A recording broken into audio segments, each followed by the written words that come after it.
I'm Melissa Shanahan, and this is the Velocity Work Podcast, episode number 86.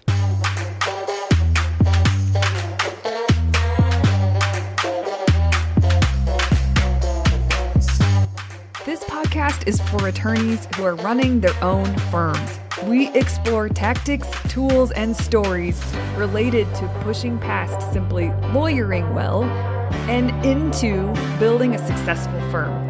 Working in your firm and working on your business are two very different things. This podcast focuses on the latter. Hey everyone, welcome to this week's episode. So glad you're here. Thank you for tuning in. I'm wondering, I've been thinking a lot about you guys. I think about my clients all the time because I work with them all the time. And what a blast, what a privilege. But when I sit down to record these podcasts, I think of everyone who's listening, who probably has not interacted with me, right? Those of you who I end up in your ears and that's as far as it goes. And you know what? That's totally okay. That's why I sit down every week, is to just keep providing value the best way I know how, so that you can keep moving in the direction you want to move. And for those of you, I've been thinking about it because I've worked so heavily with clients in the last few weeks. I'm preparing for quarter two and closing up Q1 in a very strong way, not just with the results you're creating and the numbers that you're hitting, but also looking back at Q1 and taking stock of the things that you're proud of and the lessons that you've learned, the realizations that you've had, so that you can carry those forward into the next quarter and beyond. And I think about all of you who I don't have the opportunity to work with one-on-one in this way, or even in a group this way. And so my question to you is, I've done podcasts in this in the past, but how are you ending Q1? And are you doing it consciously and intentionally? And how are you starting Q2? Are you doing it consciously and intentionally? Because how you think, if you can think forward for quarter two for yourself and also take stock of Q1, it really sets you up nicely it feels much different as you enter into the quarter than just staying in reactive and busy mode and kind of slamming into the quarter. And I just want to offer that there's a chance for you to sit down and get quiet and evaluate and think forward. And I do a lot of facilitation with people on this, but even if you don't have someone to facilitate you, if you sit down and get quiet and you ask yourself some of the questions I posed, and just what's important in quarter two? What are my goals? What are my priorities? And thinking forward, it just changes everything as you enter. The April sprint starts next Monday, and it's going to be a really great month because the group of people are starting Q2 fresh, and they're going to start it strong using the sprint and using my coaching and the daily accountability and the community of accountability. And all the participants blow their own mind. So if this is something that sounds interesting to you, go to velocitywork.com/sprint. All the details are there. Everything you'd want to know, I think, is there. There's a list of results that other people have created during sprints to serve as inspiration and a point of reference. There is a behind the scenes video so you get a sense of what those calls are like. But it's just a really beautiful experience and a wonderful way to start strong for Q2. So a couple spots left. Go grab one if that sounds interesting to you. I would love to see you on the other side. Today's podcast episode is an interview with Tucker Cottingham, who's the CEO and founder of Lawyaw. Now, most of you have probably heard about Lawyaw. Some of you might not have. When I got the opportunity to have Tucker on the podcast, my first question was like, okay, but I'm not the tech person, right? And Lawyaw is really out to build the world's most intelligent document automation platform. And they're doing a very good job of it. But I'm not the tech person. I think of Ernie Svensson and law firm Autopilot. Like that's the person that you want to go deep with in technology talk. But what intrigued me about Lawyaw and what intrigued me about Tucker was I wanted to, of course, touch on and talk about Lawyaw, but I wanted to talk to Tucker about owner life founder life, what that's like, what the journey's been like, because that's what all of you who tune into my podcast, you're interested in that stuff. So I wanted to go there with him, and he was super willing and a blast to talk to. We just had a good chat, and you'll get to listen in on that conversation. A little more about Tucker. So he's originally from Kentucky. He went to school in undergrad in Ohio, University of San Francisco for law school, and currently, he's built a successful law firm in San Francisco. He worked at a bigger firm prior to that. He currently serves on the board of the American Bar Association's Legal Technology Resource Center.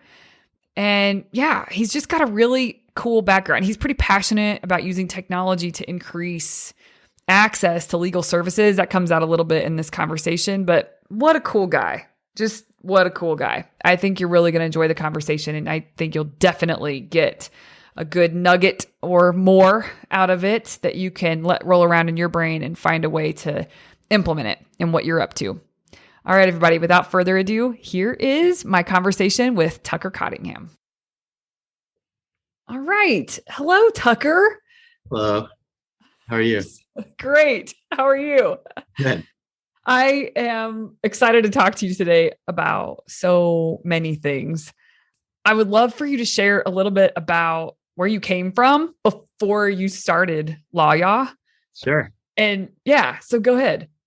Yeah. So sort of my backstory is I'm from Kentucky originally, from Louisville, Kentucky, which we were talking about earlier, and went to college in Ohio and at Kenyon College, and sort of, at that point studied classics and language, and was like, very sort of abstract with what I was doing, and ended up going to law school and started out in a litigation firm and then moved to a transactional firm.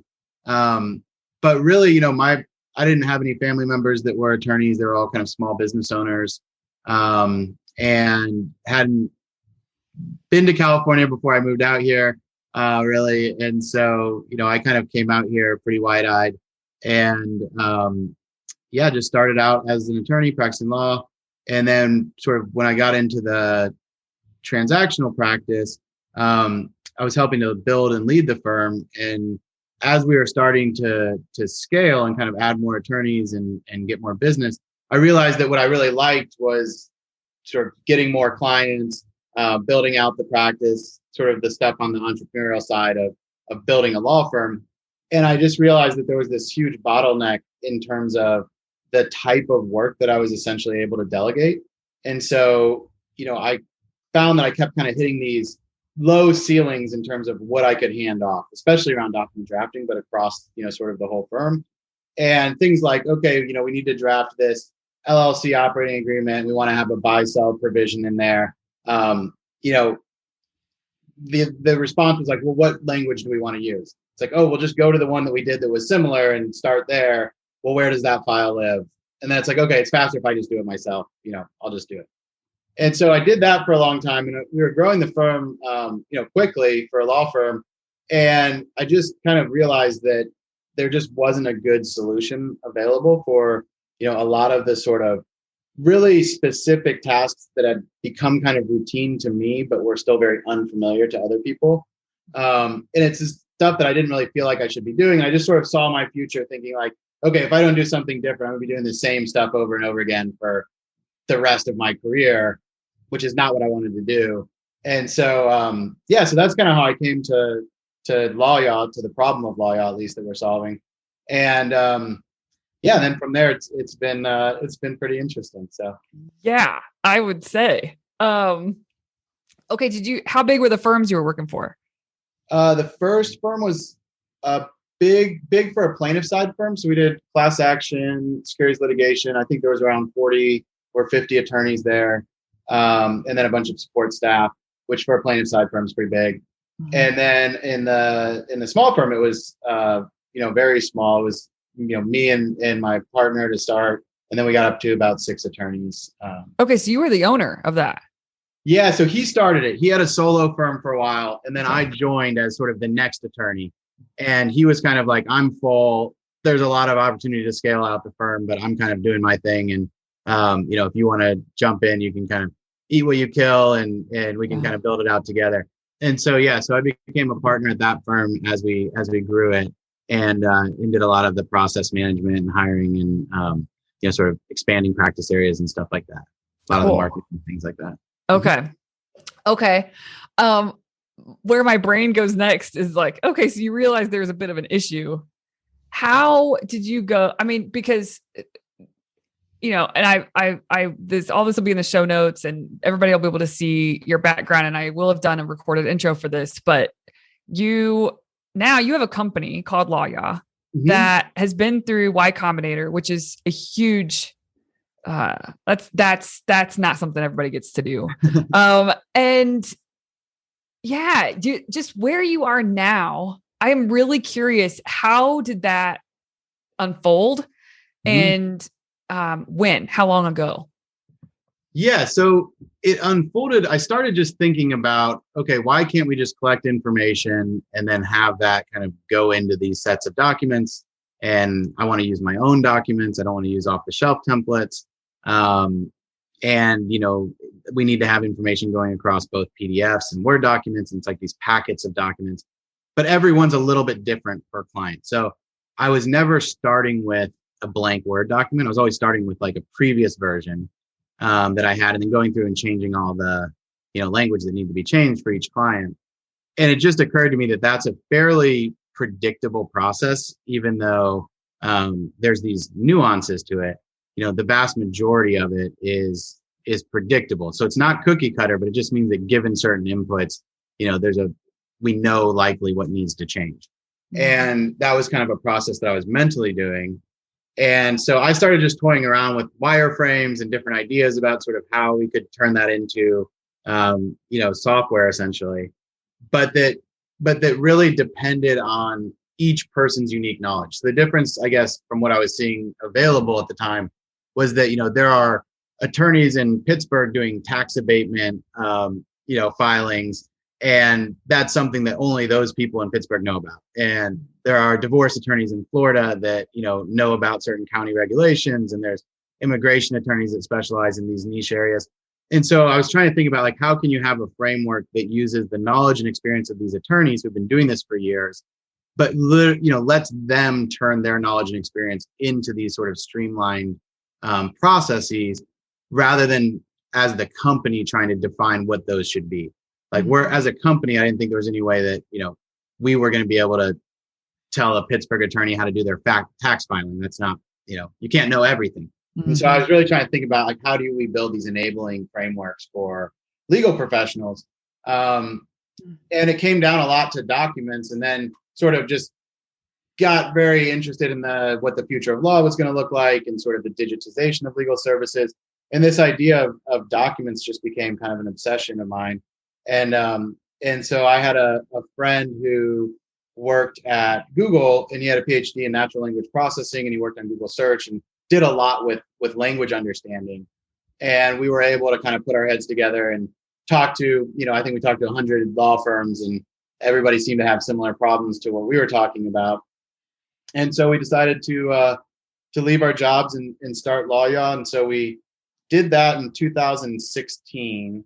Wait, back up. Can I ask a question? Yeah. I mean, because I know at this point in your life, you're like, you kind of breeze over it, but tell me about, like, what was the moment you realized, like, oh, I'm done. I'm not going to be a lawyer anymore. Like, I'm moving on. Tell me about that. Cause it couldn't have just been like a flippant decision. No. And I still honestly feel like, uncomfortable with that. I keep my license in good standing. I invested a lot of time and money in becoming a lawyer. Yeah. But I think that it was really natural, where it was just, at some point it was very obvious that if we want this to work, we need to go all in. And there's, I think one of the benefits and curses of being trained as a lawyer is that, I always think in time, which I know is controversial, but it's like, you're tracking your day in 6-minute increments. And so the way I started to think about it was just, there's not enough hours in the day to put the time in that we need to make this successful, unless, we're spending a lot of our time doing it. Mhm. all of our time plus other people's time. And so, Mhm. Mhm. so it kind of was just a natural forcing function of like, this is starting to work and people are interested. And if we want to do this the right way, it needs a full attention. Yeah. But there was a Yeah. little bit of a transition where, we started talking. I was still working with some clients, talked to my partner about it, got his blessing on, hey, I'm trying to figure this out. And, scaled down my work for a little while, a couple months. And then when Vahed, my co-founder, came on, then we kind of said, okay, yeah, if you're gonna, leave your job, I'm gonna leave the law firm. We're gonna Mm. go all in on this. So it Mm. was kind of, and then we kind of spent some time still after that figuring out what we were gonna do. Mhm. Um, so that was kind of the end of 2016, and then we spent a lot of 2017 sort of figuring out, where to start, what the right kind of strategy should be, getting some MVPs going. Then we applied to Y Combinator and we got in for the winter batch of 2018. Mm. So I think we got in the fall of 2017 and then started YC. And then after that, things, that's kind of when we started to pick up. Can you tell, for those that don't know, tell everybody what Y Combinator is? Yes. So Y Combinator is a accelerator kind of incubator style program in the Bay Area for startups. And it's kind of famously was originally kind of an underdog fund.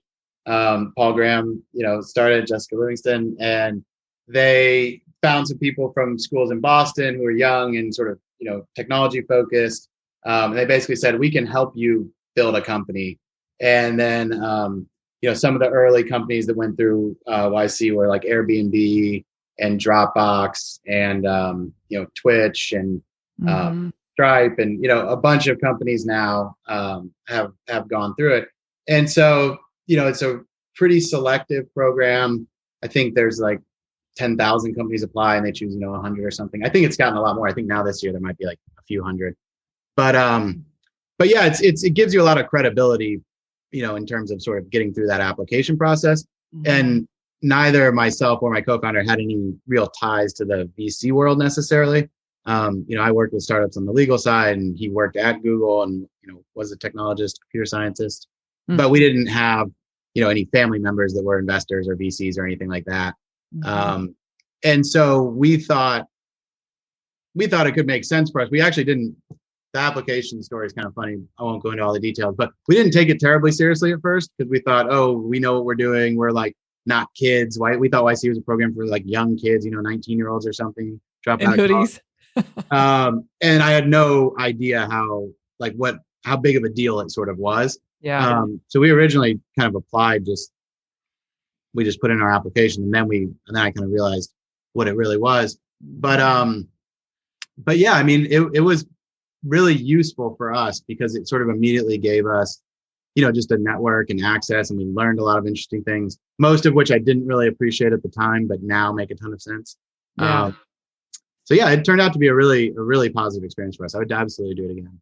So cool. I mean, I'm sure it was rigorous, and I'm sure it was, I think it's hilarious that you didn't take it seriously at first, but you didn't know, right? You didn't really have a clue. No, we actually got a call. So the I don't think I've actually ever told the story, but the way that we found out about it was we got a call from a legal tech kind of guy who I didn't really know personally, and he called us and he's like, "You guys should apply for Y Combinator." And I was like, "I don't know. That's not really the direction we're going, but it's a good idea." He's like, "You really should. Like, this stuff is cutting edge, and I think they'd be interested in it." And we actually had missed the deadline, so it had already passed. Okay. And then we submitted our application late because they said you can still submit it late, but we're going to take everybody first that submitted on time. And so we put it in late after that call. Literally that night, he called us. We put in the application, like, I guess it was the next day, and it was already expired. And then we got the interview, and then that's when we were like, then we started really preparing in flashcards and took it extremely seriously. But yeah, we took the video in 2 takes. My wife was sitting outside in the car waiting for me. We just did it on an iPad. We still have the video and stuff. So it was kind of a Wow. serendipitous sequence of events for sure. Wow. I mean, it just like hit me when you said that we started taking it seriously with flashcards and stuff. Like the level, I don't know, as I'm not an expert, that's for sure. But my husband comes from startup land, and I do know how intense pitches are and how intense. I mean, it's like your shot, with Yeah. if you have a meeting with someone important, that's your shot. And so all the prep and the pressure that can go into that. And I didn't even, when you just said flashcards, I'm like, oh yeah, there's like, it can be an intense process. Yes. But I would imagine it just forces you to get as clear as you can possibly get and as succinct as you can possibly get to be able to get buy-in and not ramble, not, any of that. It sort of forces some strengths, I would imagine. Yeah, absolutely. And I think at this point, kind of what I maybe started to realize when we were doing YC, or maybe right before it, is that I think the default orientation is that you do the things that investors want you to do, or you do the things that YC wants you to do. And really it's the things that they want you to do are the things that good companies do. Mm-hmm. They're trying to actually respond to the things that successful companies or organizations do. And that's where those kind of, KPIs or metrics come from. And I think it's a real disservice to yourself or your company to try to orient to those things as opposed to sort of focusing on the fundamentals. And so a lot of like the clarity of vision and a lot of understanding whether you're solving a problem that people actually want solved and, want to pay for and, building something people want, right? If you're doing all those things and you're being thoughtful, people track churn because you're trying to figure out if your customers are leaving, so it all actually makes a lot of sense. And then from the business fundamentals, that's where all of this sort of, infrastructure, that's where it comes from in these, VCs or YC or whatever. But the points that they're looking for are things that if you're, focused and building a good company and trying to, understand the problem, that sort of are inherent to good companies. And so we kind of just focused on not necessarily what anybody was looking for, but do we know what problem we're trying to solve? Do we have a clear vision for what it will look like? Do we understand the sort of important points about what will make this business successful? And I think that's been something that's served us really well, is not sort of getting caught up in the hype, but sort of realizing that, those are things that they're just looking for, that good companies have. And if we focus on the fundamentals and sort of our vision, that, that it'll work out. So, yeah, it's so cool. I mean, I know there's some of you listening to this podcast know about YC Combinator or Y Combinator, but it's a big deal. I mean, it really is. I mean, if you think about, I know Brad Feld's is also, I can't think of the name of his, like his is in Boulder and his is, what is it called? The incubator. Do you remember? Is that like the Techstars? Oh yeah. Techstars. Okay. Yeah, exactly. So like that's got some clout, and I'm sure there's more that I don't know of, but YC is it, like that's it. So it's just really cool that what an opportunity. And yeah. I felt really, really lucky, to have gone through it. And, like I said, I'm from Kentucky originally, I didn't really think that I'd be living in San Francisco and have gone through that. So it's pretty, I feel very grateful. Yeah, that's so awesome. Well, okay. So you go through Y Combinator, and then you're essentially, what is it like? I mean, you're kind of spit out into the world. You're building inside of it. Is it mostly focused on building the product and getting early adopters? Is that the main focus? Yeah, I think so. I think it's just trying to figure out what you're going to do essentially. So, okay.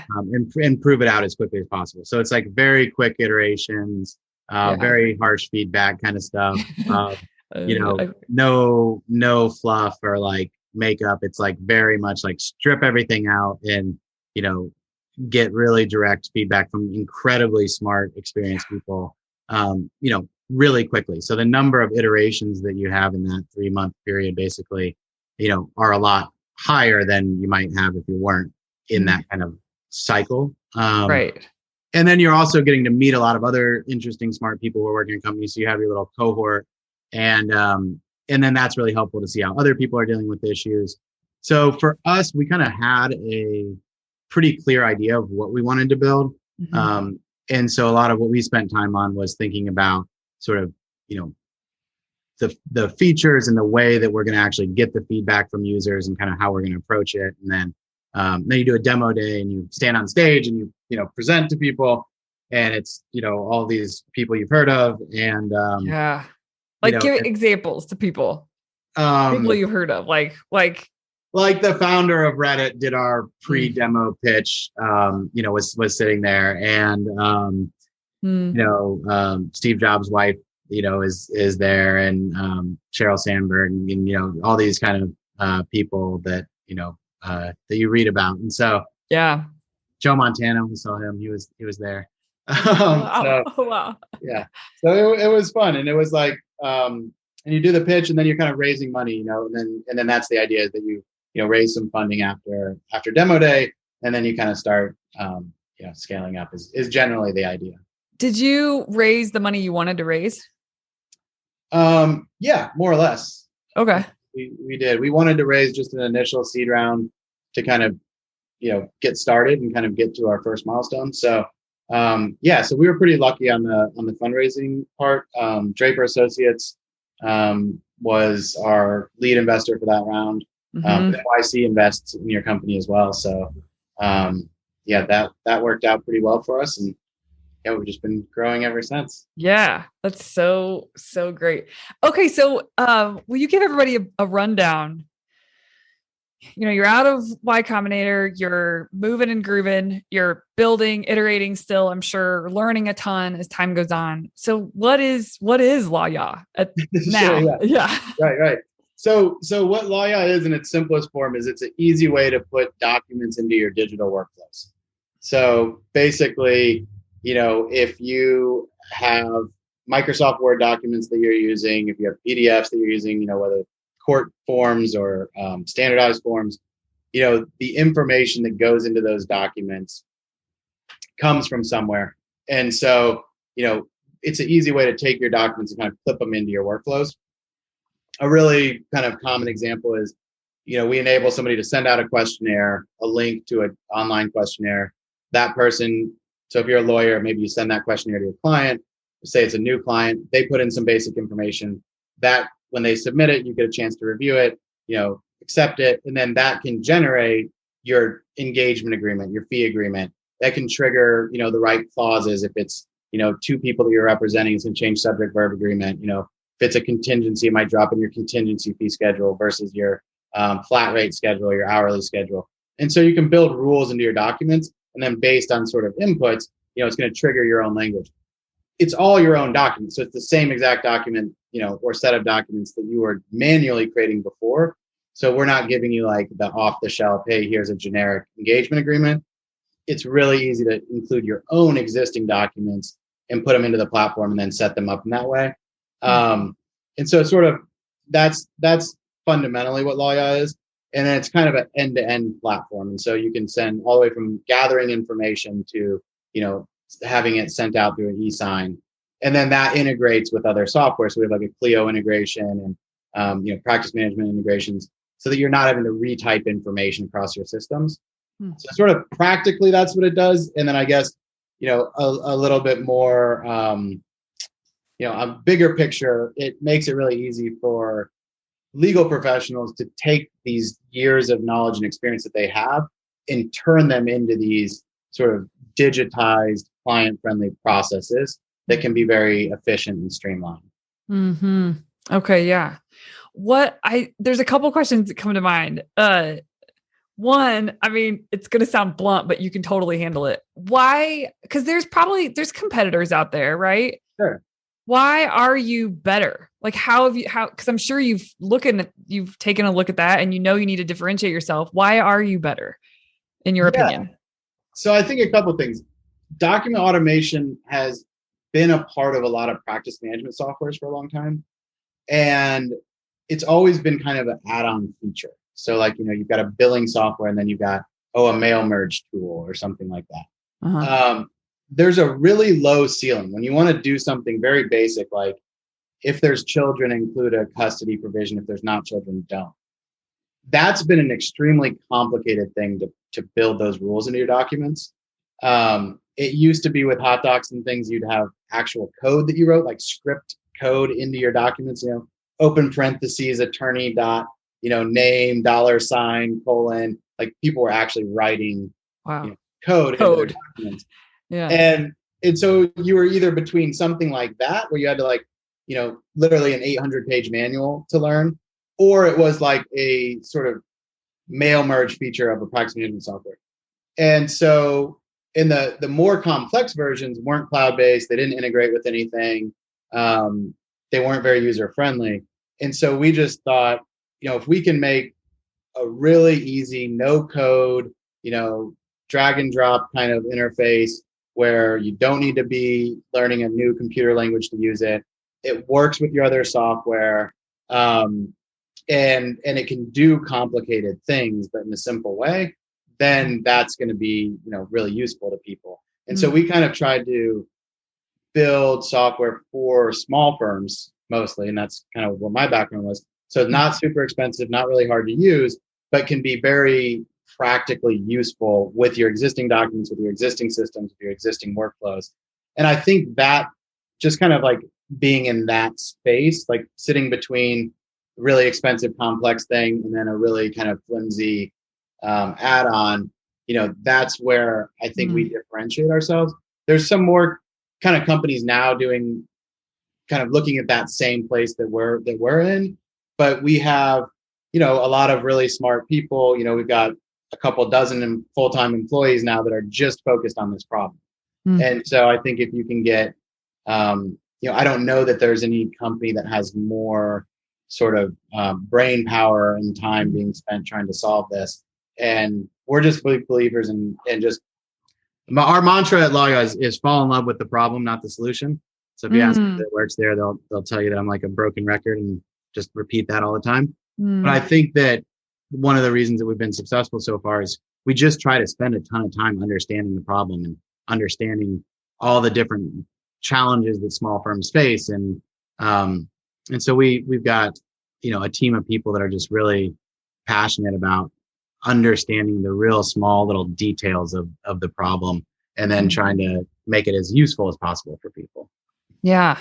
Yeah. I don't know if that actually makes sense, but that's how I think. No, it does. It does make sense. Okay. So I have another question that's top of mind, and I've been thinking is it appropriate to ask? Is it not? But I'm just going to ask it because you can handle it. Right.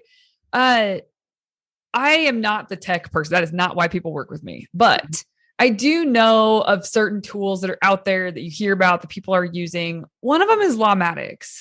Do they do something similar to you? Are they, or is it much different?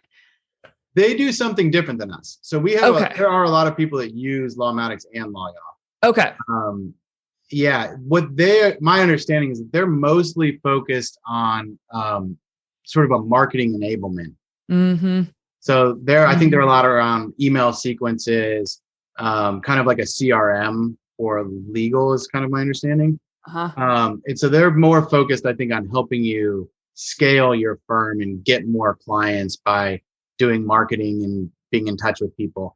And they do have some questionnaires on the intake, kind of signing people up.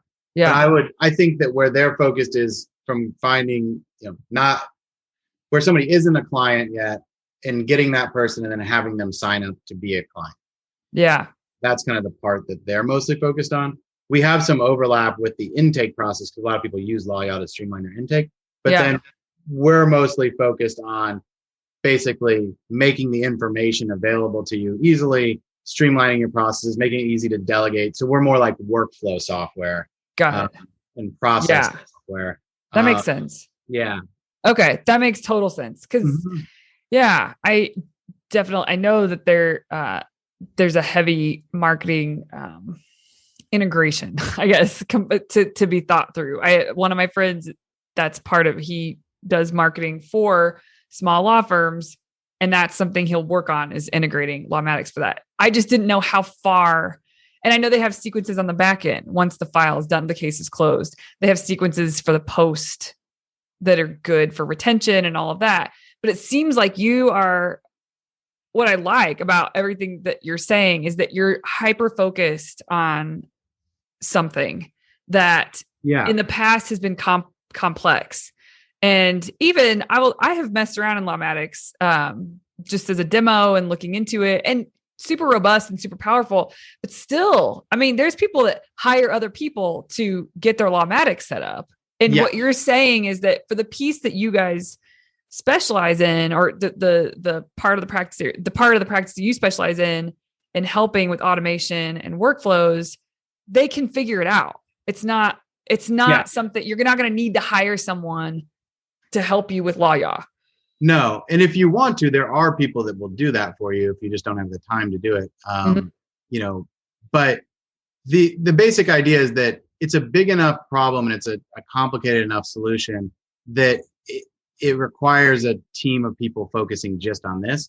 And then we want to just play nice with the other tools. So if you're using like Clio or Practice Panther or whatever, you can use, a dedicated sort of document automation workflow solution that plugs into those things really nicely, or to a Lawmatics even, or to anything else you're using. But those companies that are doing all of those things aren't going to have enough bandwidth to really nail this part of the puzzle really well. And so much of the information that you store in those systems is ultimately because people want to use that in documents. And so they run into this issue of, it's really clunky with all these fields, and then they're trying to do these mail merge tags and they can't reuse it across documents. And there's just all these really sort of boring small details that make the previous implementations of document workflow solutions for law firms like not super useful or very frustrating at best. And so, so we're hyper focused on sort of the one thing that we're doing. And then we're very aware of, wanting systems to play nice with each other. That's cool. Well,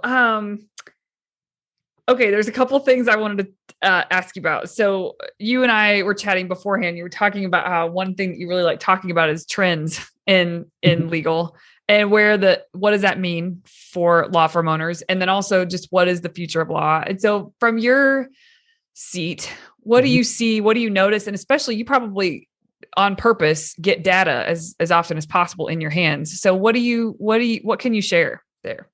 Yeah, what I can share is that the legal system is not working for the vast majority of people in the United States. And so, we have a system of laws that's meant to protect people and to benefit people in different ways. And for the vast majority of people in the United States, they do not have access to really make those things useful for them. And so as a society, we say, here's all these things that can, as a citizen or as a person in the United States, you can have to help, make your life better and protect you and make sure you're not being, discriminated against or poisoned with something or arrested unfairly, right? Or abused or any number of things. And so the biggest observation that I've had over the last couple of years is that doesn't actually work for most people, because the barrier between sort of them being in a situation and them getting professional legal help, there's a lot of friction there. So I think that's one kind of driving change, and it comes from a lot of different places. And one, it's, of course, lawyers are expensive, but also it's intimidating. It's inconvenient for people. They're used to being able to, order food on their cell phone on the way home and have that delivered to, one of a few addresses that they might be at. The sort of the experience from a regular person's perspective of interacting with a legal professional and legal services versus virtually every other type of service that they use is dramatically different. Stands out a lot to them that this is a particularly opaque, inconvenient, time-intensive, expensive thing that I've got to do. I had a dentist appointment recently. My dentist sends me text messages to remind me of my appointment and follows up and schedules me and lets me know exactly what's going on. And it's all extremely smooth. Law firms are not there right now. And so you have this combination of, sort of a generally subpar consumer experience plus a massive gap in terms of the number of people that are actually hiring, professional legal help who need it. And so I think those are two really big driving forces in the legal industry. And we see that kind of coming through in this really massive, and then we have COVID too, that just happened, right? So we have this huge push where now everybody's remote, and how do you go to court remotely, and how do you send documents to people if they can't come to your office and sign them? And so I think that those things are kind of converging to really accelerate the digitization of legal services. And that's always an interesting kind of topic, because people talk about, oh, legal services being digitized. What does that actually mean? It's a lot of the stuff that now people are doing that maybe even 6 months ago they weren't, but it's meeting with your client on a Zoom call. It's using a calendar link to schedule a meeting. It's sending a digital, a web form to gather information, invoicing and collecting credit card payments. Those are all things that are digitized. Those are digital versions of things that used to be manual. And so we're seeing these different components within a legal practice becoming digitized. And so getting those to kind of work together and provide a better experience for clients is definitely the goal. And it's kind of, I think that client experience is in the client, people might call it like increasing consumer demands, meeting consumer demands, is really a big driving force with a lot of these changes. Mm-hmm. And then with that, when things become more efficient and more predictable, and the court systems want to help more people, and there's a big backlog, so they're trying to standardize more stuff.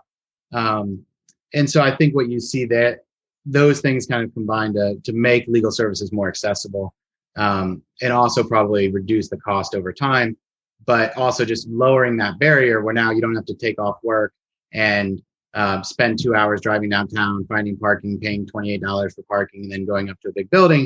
If you're in San Francisco, you could maybe just, get on your computer and do a Zoom call and figure this out, or have somebody send you an email and do a little workflow chart. And so that kind of stuff really makes access to the law a lot easier and better for people. I think a lot of the specific changes that we're going to see and that we're seeing are kind of oriented around that idea of increasing access and making it more convenient to regular people. Yeah, definitely. Yeah.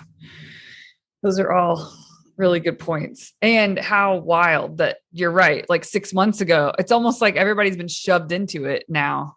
It's something you've been looking at for 3 or 4 years, maybe more than that now. And now everybody's been shoved into it. Have you seen an uptick in your business because of this?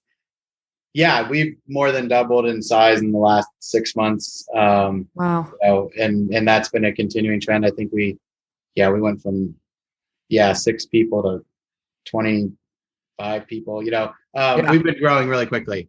So it's definitely, and a lot of this stuff is people have been thinking about this for a long time. Oh, I need to get my processes in order. I've been meaning to spend some time streamlining this. I don't know why it takes us a day to get this engagement agreement out, or I need to send in this document to get paid for the probate we're doing. And it always takes me I've got ones that I'm owed for from 3 months ago that I haven't sent in yet. So those kind of things are on people's minds. And then I think that this was just a forcing function of let's look at our systems. How do we actually, deal with being remote, and the courts kind of using Zoom, and courts using e-filing, and things are kind of moving that along as well. So it's been a really transformational year, I think, in a lot of ways for lawyers.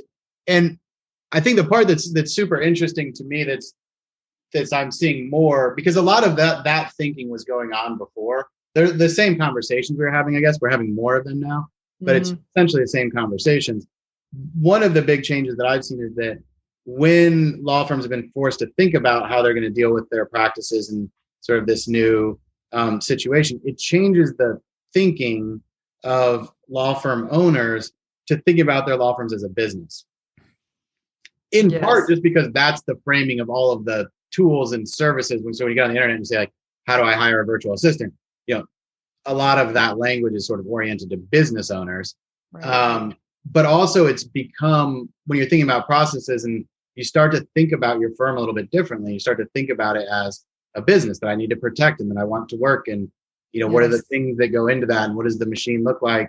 And that has been a more noticeable change from my perspective than necessarily people wanting to turn around documents without errors and sort of reuse information. So that's been a really interesting kind of byproduct from my perspective of a lot of the last year's change. Yeah. which is very Yeah. relevant to your show. And I'd be curious, are you seeing more interest in what you're talking about and in your show and kind of talking to business owners? I mean, do you see a difference over the last year? I do. And that's what I was going to say is that I do think my business has grown pretty quickly pretty quickly over the last year, but even the last like 4 months has been the pace has quickened. Part of that's because, word of mouth and all of that. But part of it, there's something to everything you're just talking about where people are waking up to realize that their firm is not them and they are not their firm. It's like that you have to,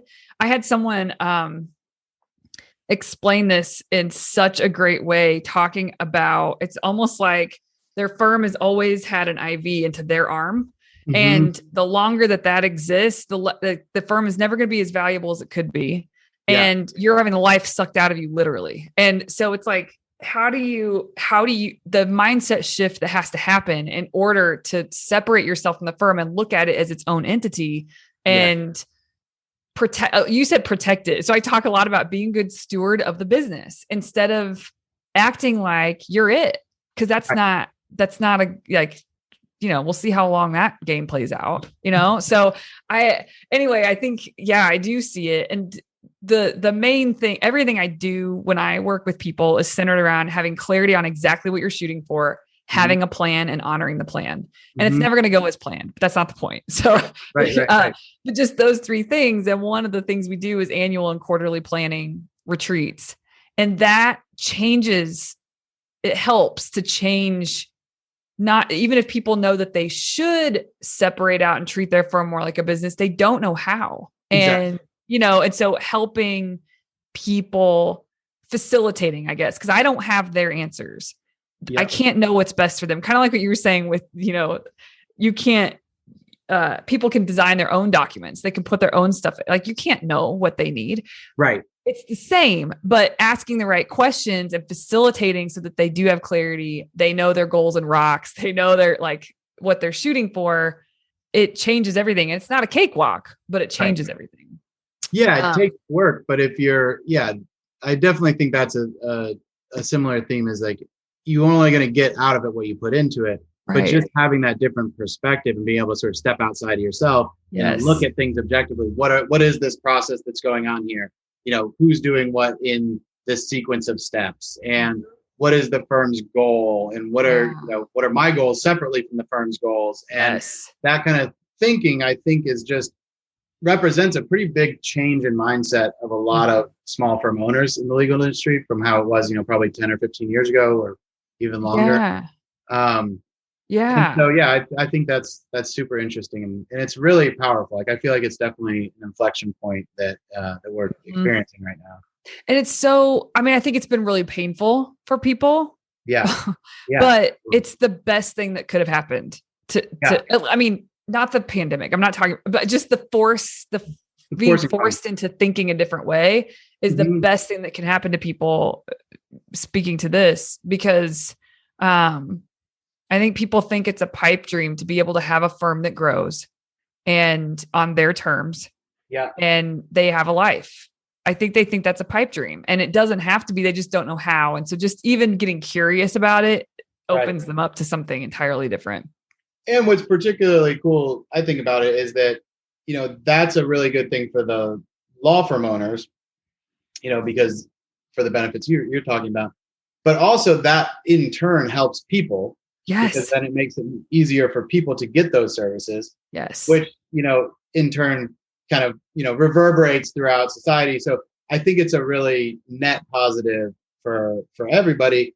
And then the early adopters, the law firms that are doing this now that are interested in it, they get a huge competitive advantage because all of these people who want to hire lawyers, their expectations are not being met. And so if you kind of even do a little bit more, you stand out from the crowd.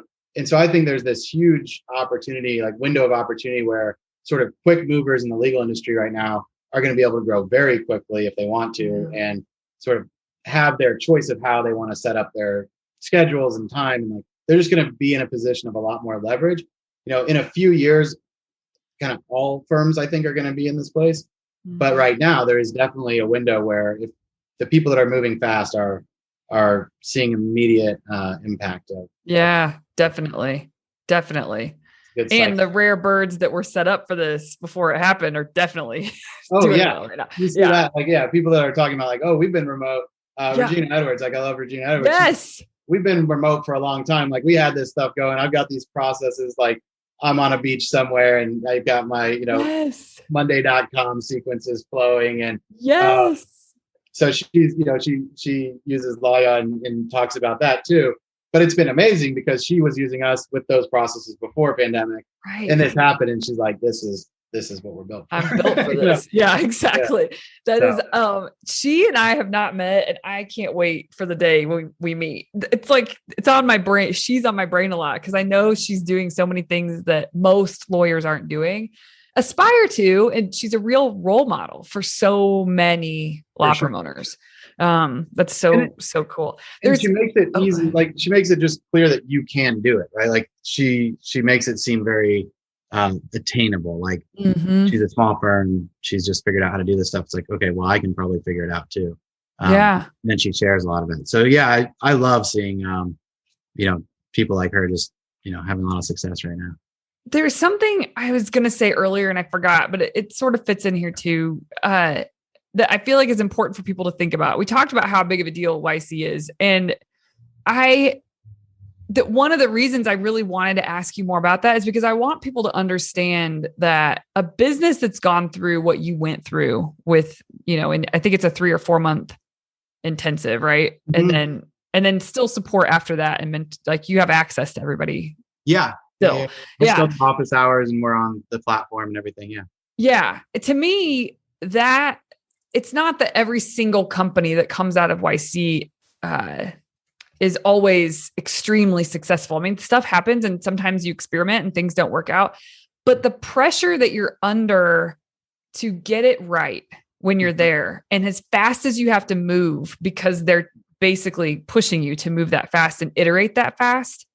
And it's all customer focused. Like that's the whole point. Right. Yeah. And so I just want everybody thinking about this to understand that a business like Lawyaw has been through something so intense and came out the other side better. It's all like, sure, it's good for you guys. It's kind of like what we were saying a minute ago. It's good for the law firms, but that is so good for the clients that use you because there's been a lot of heat and pressure applied to the way you do things and your thesis and your product. And it's stood up. It's still standing. It's still going. It's still growing and doing great things. And so I don't know. I think, not that a company has to go through an incubator like that or an accelerator to be able to be successful. Certainly not. But I mean, it proves a lot, Yeah, I think it was very helpful. And I do think you're right that there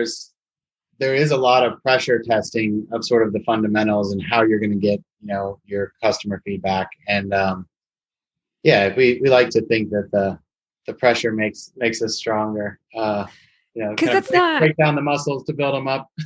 Right. Because I think a lot of people know that intellectually, but to do it is totally different. That is to actually ask the right questions to get the information you need from people who are using your products. And it's very easy when you're building a business and you don't have that pressure on you to like really get the data.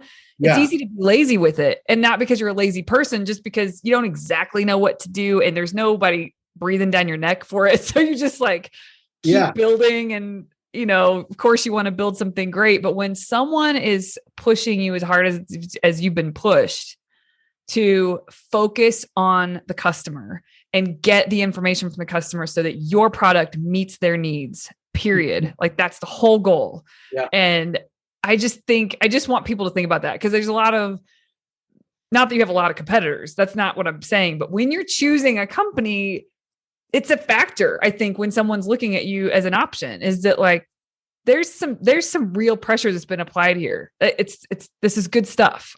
Yeah, no, thank you. And I think, I sometimes like refresh our dashboard because now we have, thousands and thousands of lawyers on the platform all over the US and in Canada and in other countries now. And yeah, and it's great to see. I think that foundation is really strong, but then it's great to see it working and us like continuing to get that feedback and, sort of like pinch myself every once in a while and say like, okay, we actually have, thousands of people using this every day and they've generated, million plus documents. And so it seems to be working.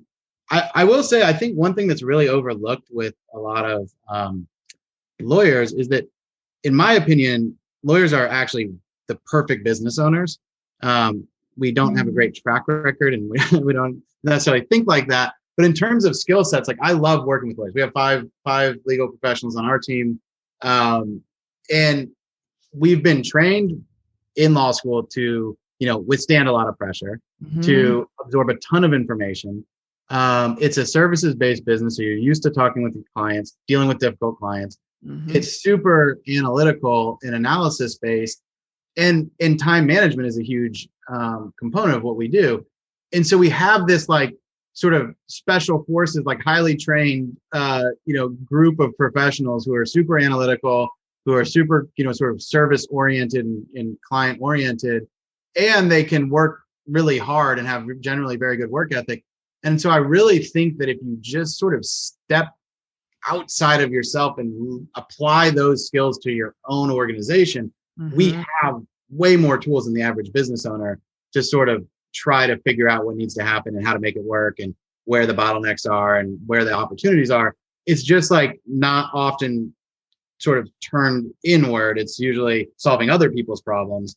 And that may be something a lot of lawyers relate to, is like, you're always doing stuff for other people and, you're sort of the last one to get the benefit. But I love that. I think that's really powerful for law. I've never heard anybody say that. And I've been thinking as you say this, because I love working with law firm owners. I love it. I think they're some of my favorite humans. I used to work with doing this similar kind of work, doctors and dentists. And what you just said is true. I mean, both need help because they haven't ever learned to focus on that, right? On the business. But there is something, generally speaking. So I realize I don't want this to be insulting, but there is something different with the quickening with the lawyers, that of the knowledge, and it's like the snowball moves faster with them. And it's exactly what you just said. That is it. It's like, once you kind of turn their focus to the right stuff, then it all really, they have the tools to move much more quickly than some of the clients I've worked with in my former life, which were doctors and dentists. That's not an insult to doctors and dentists. It's just the truth about lawyers and the skill sets. Yeah, and lawyers are always solving people's problems, right? So they're coming up with creative solutions within a certain amount of time, and they're all under, time pressure, and they've got to actually do things. Like, they can't just think about it. They've got to file the documents. They've got to And so I think that bias towards action and the ability to analyze things and sort of move quickly are really critical skills for business owners. So yeah, I've seen over and over again. I'm super impressed at sort of, once people sort of get into that mode, how effective they can be, especially right now. It's pretty exciting.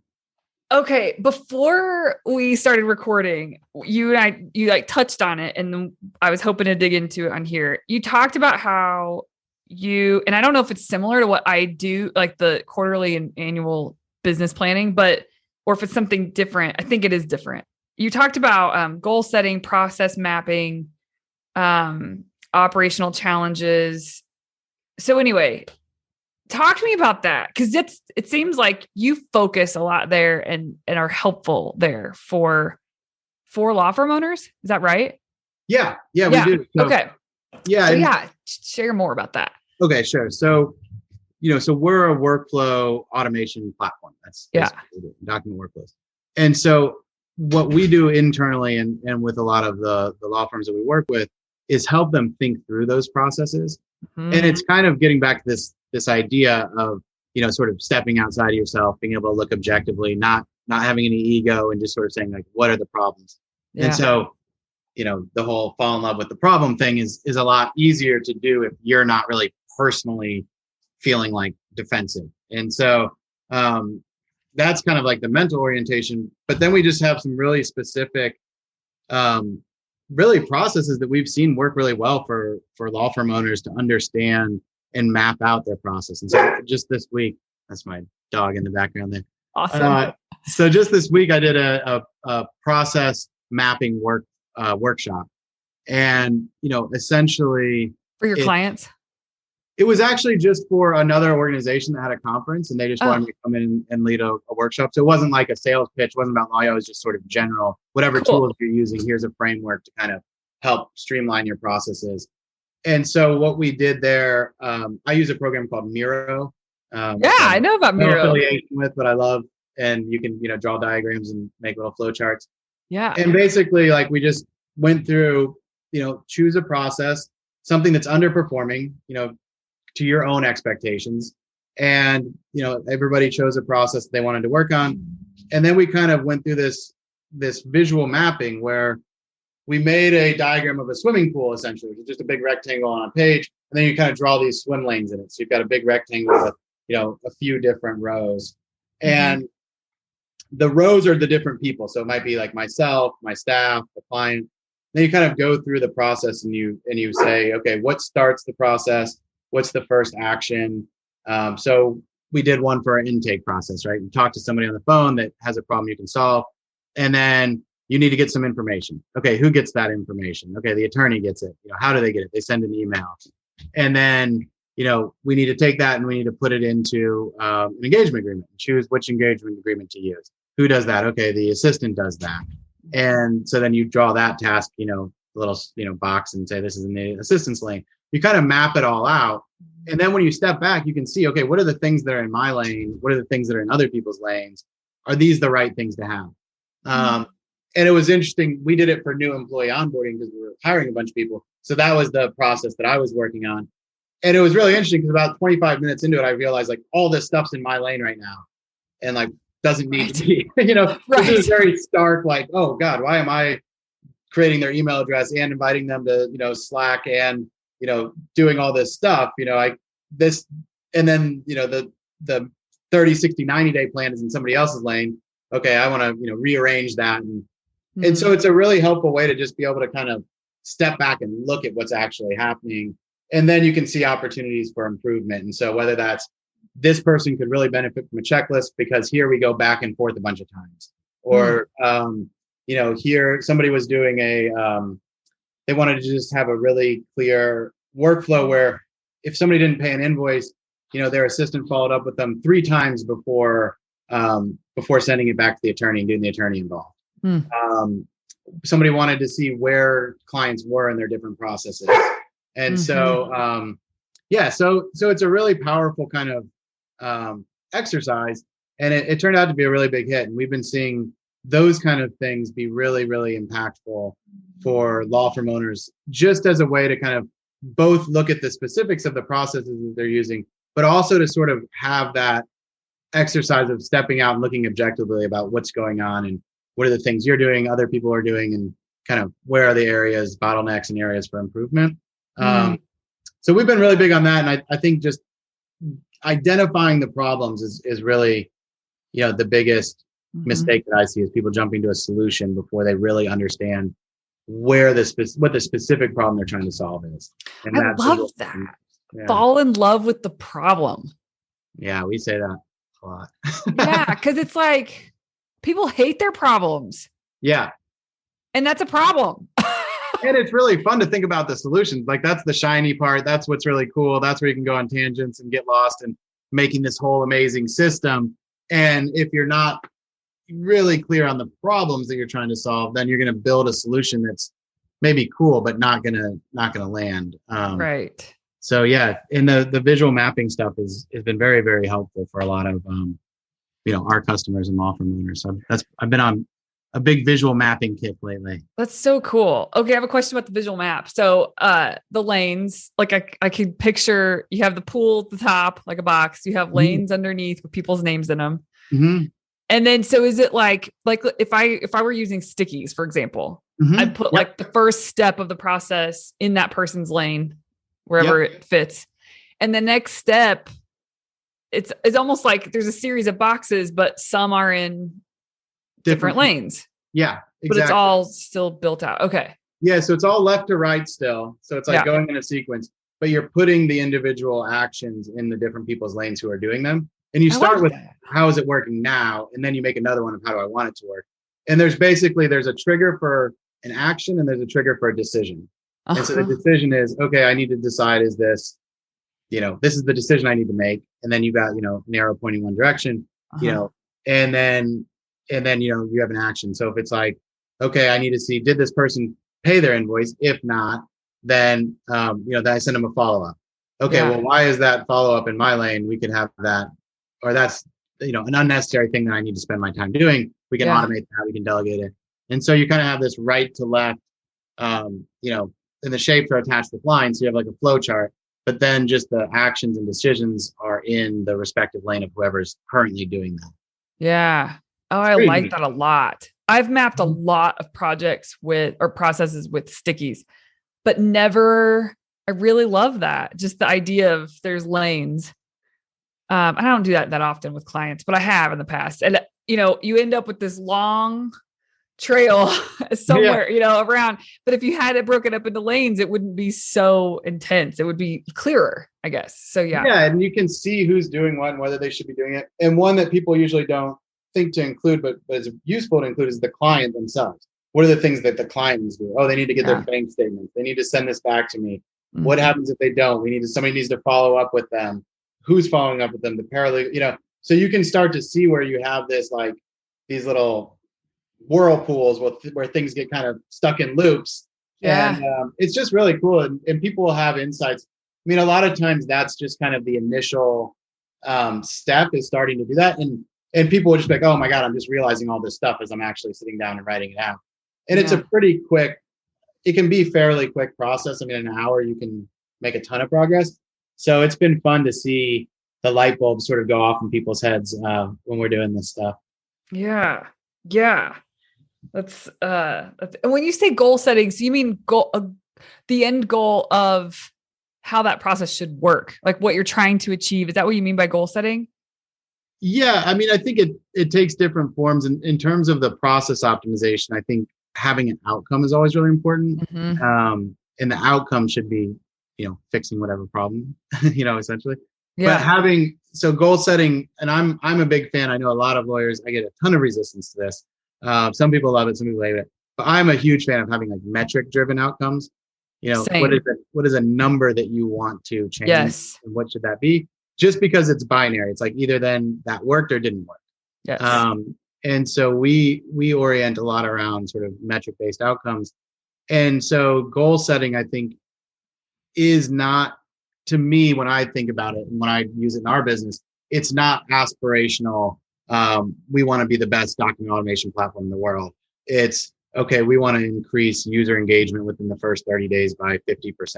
Yes. We'll do that within 90 days. So how do we work backwards from there? Yeah. And so the goal setting is kind of like, the goal ends up being kind of the last thing that we figure out.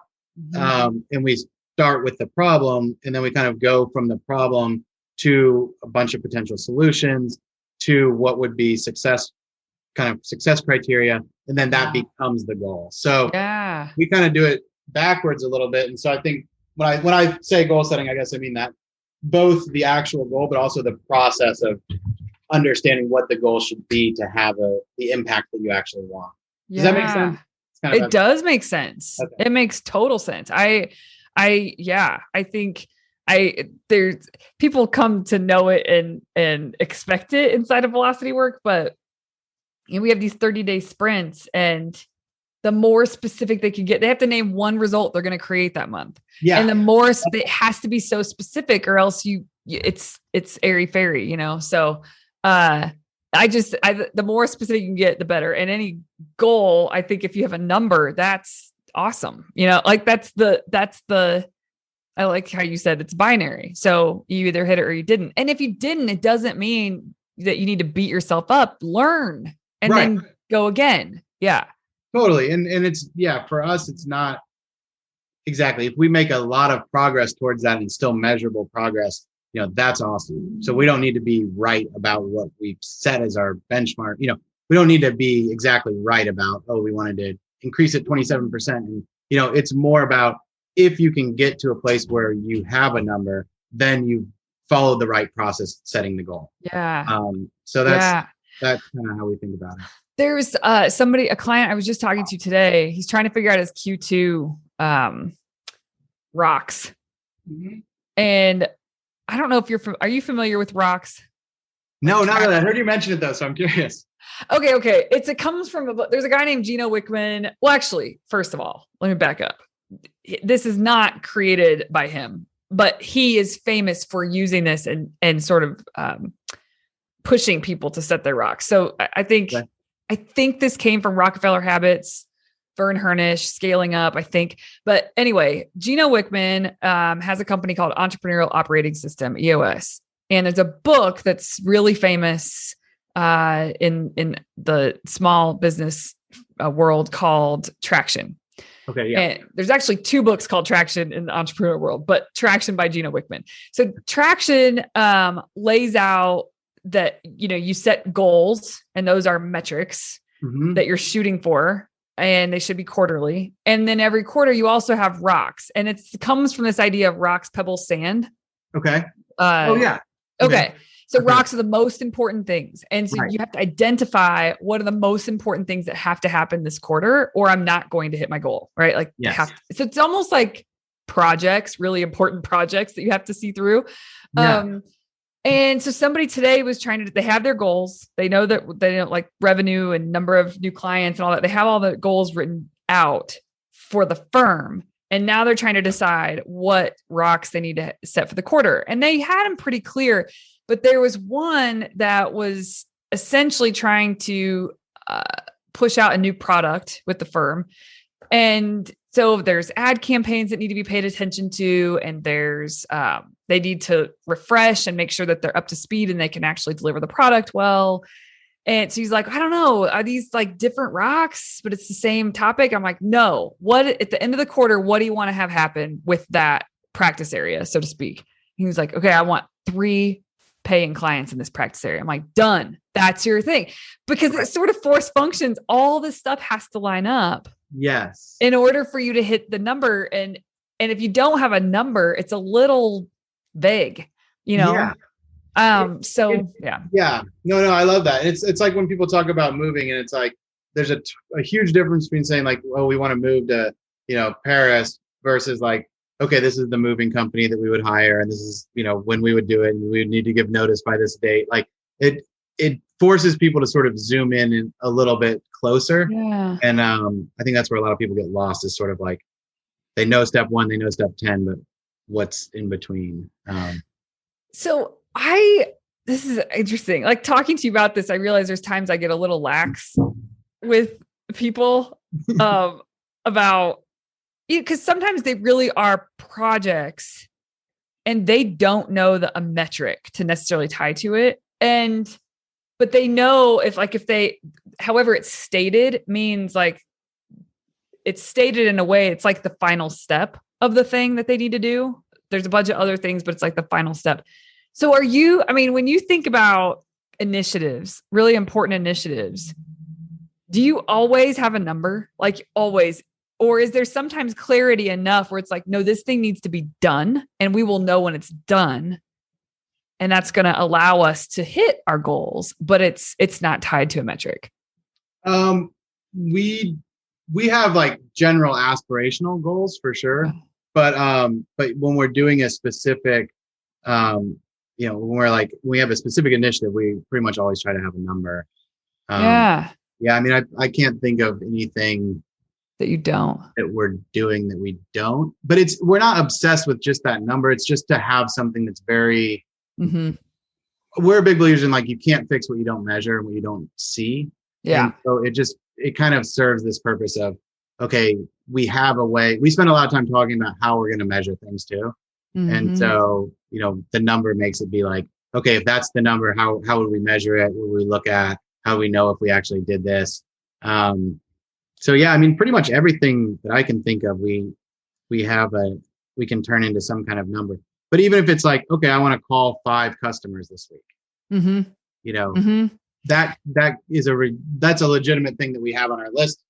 So it's not like a crazy math involved thing. It's just something that is very tangible and concrete. I mean, do you think there's any projects that are happening inside, like with your team, that they just need to be done, but they might not necessarily probably not. I'm pushing here because I'm testing my own brain with someone who thinks like this probably better than I do for sure. But like what, I'm trying to think if somebody says, I have my revenue goal for the quarter. I know what number of new clients I need. I know, my average revenue per case. Like they may have a bunch of data that they're shooting for, that they're watching, they're monitoring. And then they know that there's a project that if they don't do it, they're not going to be able to hit their annual goal. Like automating something is a really good example that it comes up a lot. So I need to automate intake. I need to automate intake maybe for a certain practice area. Is it almost like you would push someone, you would go the next step and say, okay, well, how can we tie a number to that? Yeah. Or like we have milestones sometimes. So a milestone might be like a check-in period. So we'll say like, okay, this is our goal is to, sign up 10 clients by the end of the month. Let's have a check-in. We should have a milestone check-in when we get to 5 clients, or if we know that in order to do that, we need to make a new engagement agreement. So we want to automate intake. Well, we want to fix our engagement agreement before we automate. Yeah. So that might not have a number. That might be, okay, there's going to be 3 big milestones. The first is figuring out the base template to use, the actual language in the agreement. The second one is, hooking up a credit card payment system. The third one is tying it together. And those could be milestones like along the way for us. So perfect. Yeah, that in that case, it wouldn't that wouldn't be the outcome. That would be like something that we need to do to get to this outcome. Okay, that makes sense. That happens. Okay. Okay. That makes sense. Thanks for indulging me. No, that's great. I mean, but I just think whenever possible, it's very useful for us to tie it to a number and to kind of keep it as a concrete thing.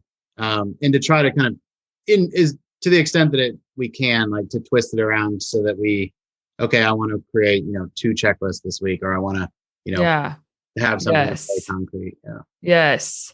Do you guys ever talk about, or are you familiar with leading indicators and lagging indicators? Does that sound familiar? Yeah, it does, but I don't use those specifically in our company, but I'm familiar with. Okay. And then is there a language that YC uses that you kind of adopted when you think about, like EOS is you set goals and then you have rocks and then is there like a language that you guys adopted or that they push? Not really from YC. I mean, their thing is, make something people want. That's their motto. And, that's definitely something that we keep with us. Do they ask to see something really regularly? Like, I want to see this, this, and this. So you do set out goals each week. So you're like, this is what I'm going to do by this next week. And they are, generally metric driven goals. Yeah. But, I think what they think a lot about, and or at least what was impressed upon us when we were going through it, which we definitely carry with us, is that the velocity of how quickly you can iterate on something, how many like at bats you can get in a certain amount of time is very, very useful, because fairly rare that anybody's just going to like throw a dart perfectly the first time. But if you can get 100 throws, your chances of incrementally improving are a lot better. So the speed at which you can sort of do that is really useful. So especially when you're trying to build something for somebody else. So getting that feedback loop to be really quick and getting like shipping product quickly, essentially, whatever you're doing. So I think that's kind of, the culture, the culture. Yeah. Moving quickly, not always breaking things. We don't like to move quick and break things, but moving quickly is good. And I know I'm pushing it with our time, but I'm really curious to, now you're the CEO, correct? Yep. Okay. Yeah. I mean, you have a company, you have employees, it's growing. And I'm sure in YC days, you probably didn't sleep much or maybe didn't really take care of yourself the way that you would normally. Now that you're the CEO, your company's running, you're out in the world. How do you think about, I hate the word balance, but how do you think about making sure that it's not all happening at the cost of you? Do you know what I mean? Yeah, I do know what you mean. Okay. Admittedly, I'm not great at that. Okay. I think that I spend a lot of time, frankly, working. It's something that I like to do. Like I like to think about these problems. And so when I'm not doing actual things, I also like thinking about, just kind of, the next steps and the vision of what we're trying to do.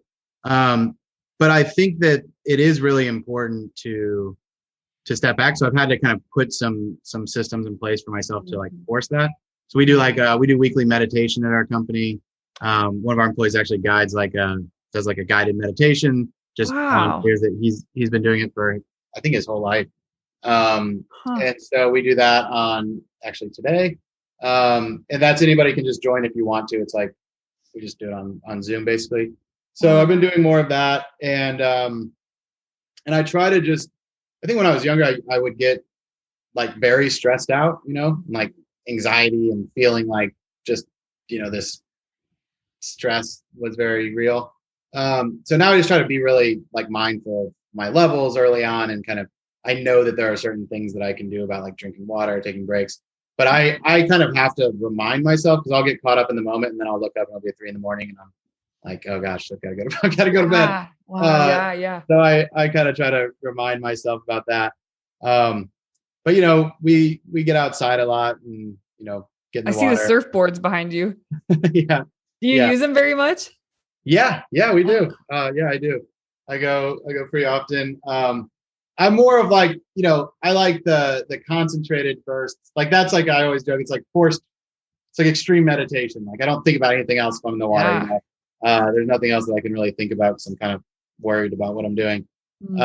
So I like things that take my mind out of, like, if it's something really engaging, some kind of art or music or swimming in cold water, or like things that kind of force me to not think about anything else. I find to be relaxing and meditative, even if the thing I'm focusing on is a little bit intense. I tend to like that kind of stuff. Yeah, no, that makes perfect sense. And you live in the outer Sunset in San Francisco, which is close to the water. Yeah. Is that so that you can surf? Yeah. No? Well, yeah, we go out there. So that's cool. Yeah, I do not want to represent myself as an amazing surfer by any means. But you go. I just think I was curious if it was a part of the decision to live where you live in San Francisco. Yeah, definitely. To be by the beach. Yeah. That's cool. Yeah. And we've got a dog who you heard earlier, and she likes going to the beach as well. So awesome. Oh man. Well, what a pleasure. Thank you so much, Tucker. Thank you. Yeah, it was great talking with you. Spending time. I'll put in the show notes, a link to Lawyaw. Anything else we've talked about, I'll make sure there's links there. But yeah, what a pleasure. I've got a link to that process. Mapping presentation. I could send you that and people could look at it if it's useful. Oh, that's awesome. Okay. That would be great.